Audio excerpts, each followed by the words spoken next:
I will argue that megathrust aftershocks undergo a profound and centuries-long shutdown surrounded by an activation of aftershocks that lasts several decades. Now, this matters because coastal aftershocks of megathrusts can be more damaging than the megathrust itself offshore. And we need to understand whether or not after a megathrust, hazard decreases, the traditional view, or increases. Now, this work is also an attempt to reconcile apparently contradictory but well researched results on where aftershocks occur and how long they persist. So you can see here that some have argued that aftershocks are confined to the rupture surface and others that they strike exclusively outside of it. Similarly, some studies have determined that aftershocks last about a year or so, and others that they last for decades. And to try to answer the question of what happens to seismic hazards, I want to just tell you where we're going to head. So this work was made possible by the ability to look backwards at 10 years of seismicity since the magnitude 9 Tohoku earthquake, without question, the best recorded megathrust ever. And when you simply divide that decade into two parts, 5 years on the left and 5 years on the right, you see striking differences. There's this very large area that's filled with aftershocks, much larger, in fact, 10 times larger than the site of high slip. But when we look at the next 5 years, while what we call corona aftershocks are still active, the core almost completely shuts down. Now, is this behavior something unique to Tohoku, or is it general for all megathrusts? And I think you will see it's general. So here is the 1964 Prince William Sound earthquake. Fortunately, from the work of Bob Page, we know what the first couple of years of aftershocks look like. They cover the high slip zone and surround it, so core and corona. But subsequent to that time, in the last half century, you can see that most of the high slip zone is shut down. The surrounding region remains very active even in this decade. Well, what about Sumatra? Again, in the first 5 years, aftershocks cover a very large area, vastly larger than the high slip zone. But if you look at subsequent to the 5 years, the high slip zone has all but shut down. The core has shut down. The corona remains active. And much the same thing is evident for the 1960 Chile earthquake, where even today, the core is shut down and the corona remains quite active.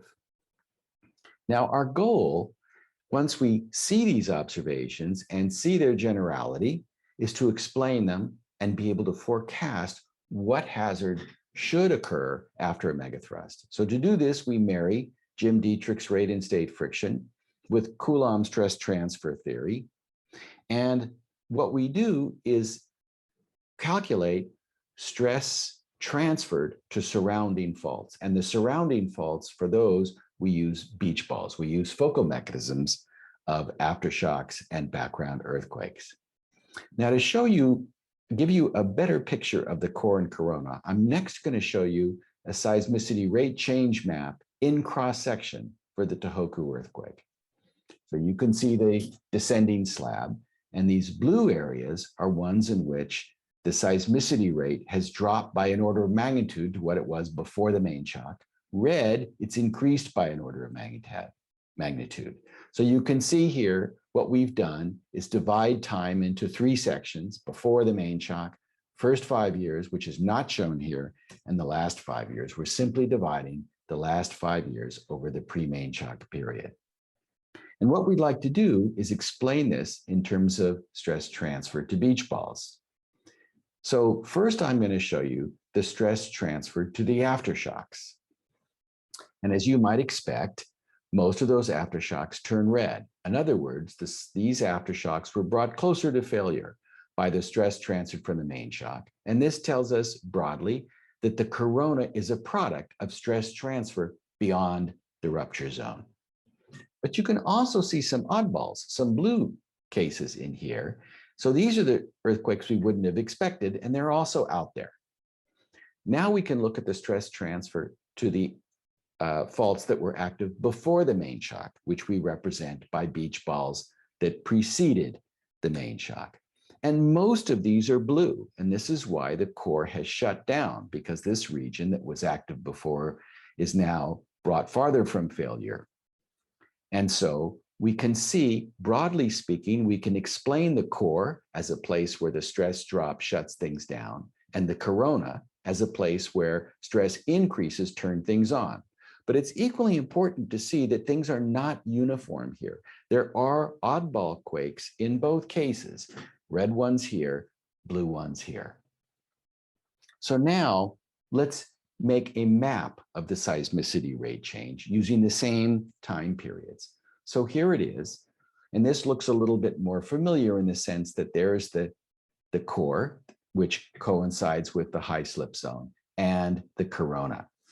And you can see how remarkable that the aftershocks in the core don't just go back to background in a few years. They go well below background. This is not what we were expecting.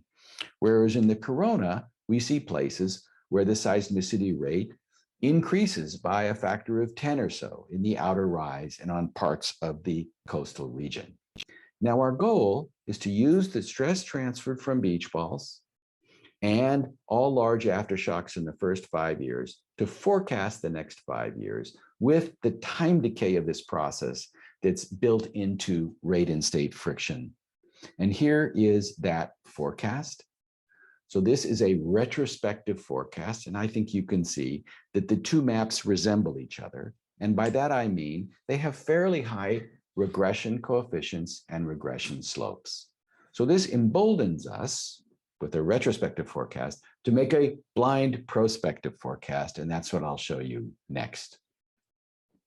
So here's the forecast that we would make for an average year, and that's based on the global earthquake activity rate model. And you can see the Japan Trench has a uniformly high rate of expected earthquake occurrence.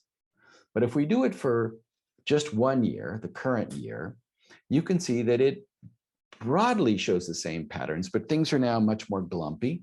And we know why they're glumpy. It's a combination of the hole reamed out by the slip in the main shock and the corona where things have transferred.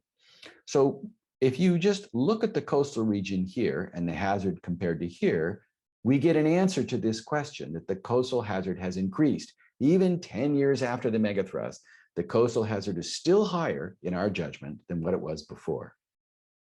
Okay, how did we do on our forecast? What earthquakes occur after the time we submitted this to our clients in the end of January? Well, 3 magnitude 7 earthquakes occurred in regions of relatively high expected earthquake rate. So we would say these 3 earthquakes are aftershocks of the megathrust event. And you might say, well, wait a minute, how do you know they're aftershocks rather than just earthquakes that would have occurred anyway? And I think I can prove it to you. Because if you look at the seismicity rate at each one of those sites, compare the rates that were very steady rates beforehand to the rates now, you can see that they're vastly higher than they were before, and that there's an Amori process going on, and we're nowhere near the end of that Amori process. We're not anywhere near back to where we were before.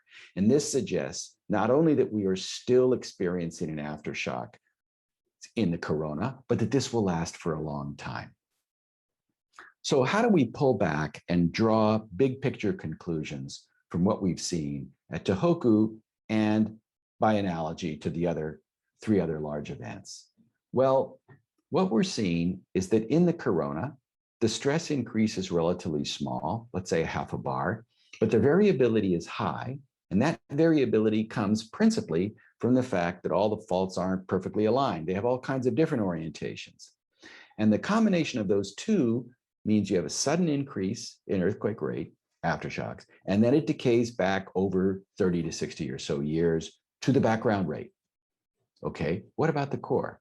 Well, obviously in the core, the stress drop is much greater because you're very close to it, something like 10 times that, about 5 bars. But again, they're oddball receiver faults that some of them actually will get hit and will trigger earthquakes. We saw that in the focal mechanism plot. So rather than the rate dropping immediately, we still have aftershocks for several years before all those oddball sites are consumed and it transfers into this period of profound seismic sleep. Now, our observations only extend about 60 or so years into this. So what about the rate state projection that we can take out several hundred years? If this were true, then megathrust ruptures should show up today as seismicity holes, right? Because the core would be still shut down for hundreds of years. Is that what we see?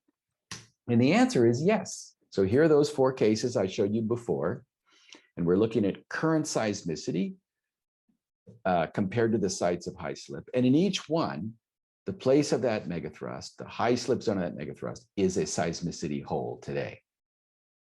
Okay, what does that mean if we go farther back in time?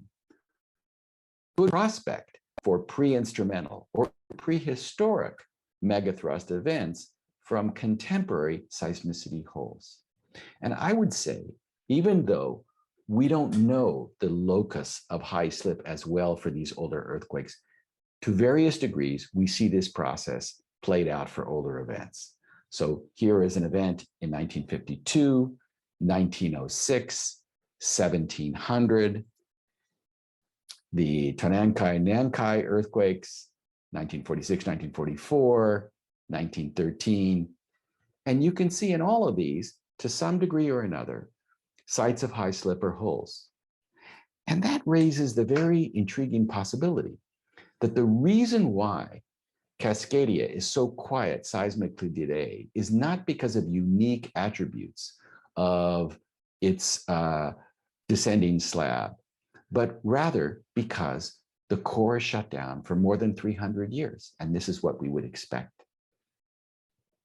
So I'd like to come back to the beginning by saying that we think then the contradictions in the literature arose from where and when one looked. But altogether, core aftershocks last for years, corona aftershocks last for decades, and the core shutdown appears to last for centuries. And in closing, I'd like to acknowledge the prescience of Chris Schultz, who proposed something similar to this more than 30 years ago, and to thank our sources of funding and our reviewers. Thank you.